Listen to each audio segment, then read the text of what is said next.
Last video में लोकसभा और राज्यसभा दोनों के ही बीच में क्या डिफरेंसेस हैं इसके बारे में हमने पढ़ा था, लेकिन दोनों ही हाउसेस में से कौन सा हाउस ज़्यादा पावरफुल है वो आज हम इस वीडियो में समझेंगे। तो अगर हम बात करें लोकसभा की, which is known as the lower house, लेकिन लोअर हाउस का मतलब ये नहीं है कि इसके पास कम पावर्स हैं। चाहे वो मनी बिल हो या फिर बजट हो, दोनों से ही रिलेटेड पावर किसके पास है? हमारे लोकसभा के पास। अगर किसी सरकार को गिराना हो और उसको गिराने के लिए अगर नो कॉन्फिडेंस मोशन भी पास करना हो तो वो भी कहाँ होता है? लोकसभा में। वहीं पे अगर हम बिल से रिलेटेड बात करते हैं तो बिल को पास होने के लिए दोनों ही हाउसेस से मेजॉरिटी चाहिए होती है।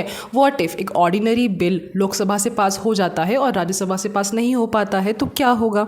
तो ऐसे में एक जॉइंट सिटिंग होती है जहाँ पे लोकसभा और राज्यसभा दोनों ही हाउसेस के मेंबर प्रेजेंट होते हैं, लेकिन वहाँ पे एडवांटेज किसको मिलता है? लोकसभा को, क्योंकि मेंबर्स लोकसभा के राज्यसभा से ज़्यादा होते हैं।